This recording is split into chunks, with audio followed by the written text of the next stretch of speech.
اس سے پہلے سورہ بقرہ کی مختلف آیات کا خلاصہ پیش کیا گیا۔ جو آیت کریمہ چل رہی تھی اس میں اللہ تبارک و تعالیٰ نے صحابہ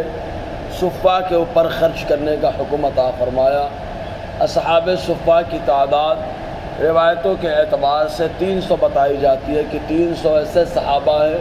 جو حضور صلی اللہ علیہ وسلم کے پاس چبوترے میں بیٹھ کر کے علم حاصل کرتے تھے، اور ان 300 میں سے 70 ایسے افراد تھے جو نہ کمانے کا معاملہ ان کے پاس ہوتا، نہ ان کے کھانے کا معاملہ ہوتا، اور نہ ان کا کوئی قبیلہ اور کٹم ہوتا کہ جن کے ذریعے سے ان کی کفالت اور پرورش ہو سکے۔ وہ تو خالی آقا علیہ السلام کے ساتھ علم حاصل کرتے اور مصطفیٰ جان رحمت جو پیش کر دیتے وہ لوگ بڑے شوق سے کھاتے اور علم حاصل کرتے رہتے۔ تو اللہ تبارک و تعالیٰ نے خرچ کرنے کے تعلق سے ان کے بارے میں ارشاد فرمایا، للفقراء الذین احصروا فی سبیل اللہ، ان فقیروں کے لیے، فقیر سے مراد جو مالک نصاب نہ ہو، ان فقیروں کے لیے جو روک دیے گئے اللہ کی راہ میں، یعنی علم دین حاصل کرنے کے لیے چبوترے پر موجود ہے۔ یہیں سے بہت سارے مسائل اخذ ہوتے ہیں کہ جو علم دین سیکھنے سکھانے کے لیے مصروف ہو گیا اس کے لیے جو ہے ان کے اوپر خرچ کرنا،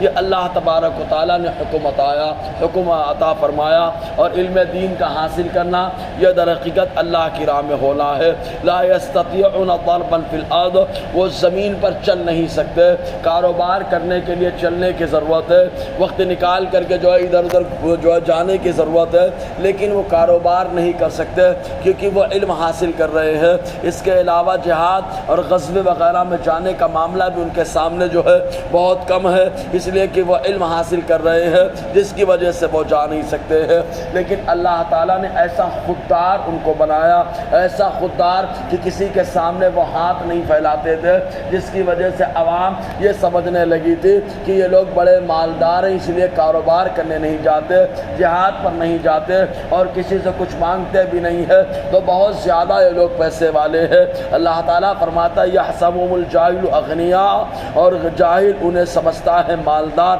من التعفف، پارسائی کی وجہ سے، خودداری کی وجہ سے کہ وہ لوگ کسی سے مانگتے نہیں ہیں، کیونکہ ہاتھ پھیلانا یہ در حقیقت اپنے آپ کو ذلت و رسوائی میں ڈالنا ہوتا ہے۔ یہی وجہ ہے کہ حضور صلی اللہ علیہ وسلم نے فرمایا اوپر والا ہاتھ یعنی دینے والا ہاتھ نیچے والے ہاتھ یعنی لینے والے ہاتھ سے ہمیشہ بہتر ہوتا ہے۔ تو یہ لوگ مانگنے کے لیے نہیں جاتے۔ تعرفهم بسیماہم، تم انہیں پہچان لوگے ان کی نشانی کی وجہ سے، اس لیے کہ جو آدمی کھاتا نہیں ہے تو اس کا بدن کمزور ہو جاتا ہے، چہرے پہ پیلا پن آ جاتا ہے، وہ بہت نحیف و ناتواں، بولنے میں کمزوری محسوس کرتا ہے۔ تو کوئی ہوشیار اور سمجھدار آدمی جب ایسے آدمی سے بات کرتا ہے تو فوراً پہچان لیتا ہے، جیسے حضرت ابو ہریرہ رضی اللہ تعالیٰ عنہ کا معاملہ درپیش ہوا، جو اصحاب صفہ میں صحیح ہے، اور بہت شدت کی ان کو بھوک لگی تھی، جس کی وجہ سے انہوں نے سوچا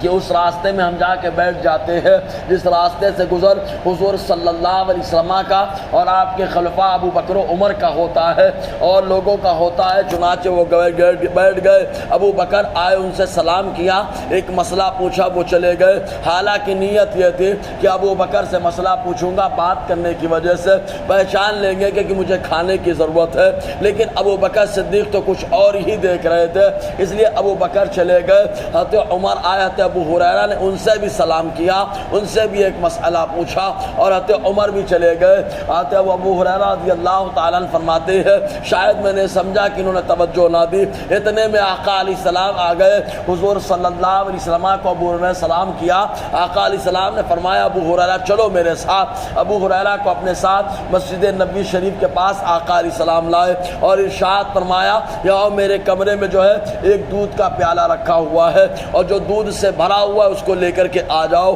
چنانچہ ابو ہریرہ رضی اللہ تعالیٰ عنہ ہو گئے، اور جانے کے بعد وہ پیالہ لائے تو وہ 300 اصحاب صفہ میں سے وہ 70 افراد جن کے کھانے پینے کا انتظام آقا علیہ السلام خود جو ہے کیا کرتے تھے، تو حضور نے فرمایا ان 70 لوگوں کو بلاؤ، اور بلا کر کے آقا علیہ السلام نے فرمایا ایک پیالے میں کتنے لوگ دودھ پیئیں گے؟ یہ لیکن مصطفیٰ کا پیالہ ہے، کیونکہ جب آپ کی عطا آپ کے نواسے اب حضرت غریب نواز رضی اللہ تعالیٰ تعالیٰ عنہ کے پیالے میں اللہ تعالیٰ نے وہ ظرف دیا کہ پورا ساغر سما گیا جس کے اندر، وہ آتے ہیں غریب نواز رضی اللہ تعالیٰ عنہ کے پیالے کا ظرف ہے، تو حضور صلی اللہ علیہ وسلم کا پیالہ لے کر کے ابو ہریرہ آئے، سب کو پلایا، 70 لوگ پی چکے۔ ابو ہریرہ سے حضور نے فرمایا تم بھی پی لو، 3 بار پیا، ایک دم شکم سیر ہو گئے۔ پھر آقا علیہ السلام نے نوش فرمایا۔ تو بتانا مقصد یہ ہے کہ 70 صحابہ ایک پیالے سے سیراب ہوئے، لیکن انداز کتنا پیارا ہے کہ اس انداز میں گفتگو کرتے ہیں تاکہ اگر ضرورت بھی ہے تو سمجھنے والا سمجھ جائے کہ ان کو کھانے کی ضرورت ہے، ان کو پینے کی ضرورت ہے۔ تو اللہ تعالیٰ فرماتا ہے یحسبهم الجاہل اغنیاء من التعفف، اور جاہل سمجھتا ہے کہ مالدار ہے بارسائی کی وجہ سے، تعرفهم بسیماہم، جبکہ تم انہیں پہچان لوگے ان کی نشانی کی وجہ سے۔ لا يسألون الناس الحافا، لوگوں سے نہیں مانگتے ہیں کہ گڑ گڑانا پڑے گا۔ وما تنفقوا من خیر فإن اللہ به علیم، اور جو تم بھلائی کے ساتھ خرچ کرو تو اللہ تبارک و تعالیٰ اسے جاننے والا ہے۔ پھر اصحاب صفہ کے اوپر صحابہ نے کیسے خرچ کیا اس کا ذکر آگے کی آیت میں ملتا ہے، انشاءاللہ اس پر روشنی رہے گی۔ اللہ تعالیٰ ہم سب کو فیضان قرآن، برکات قرآن سے مالا مال فرمائے۔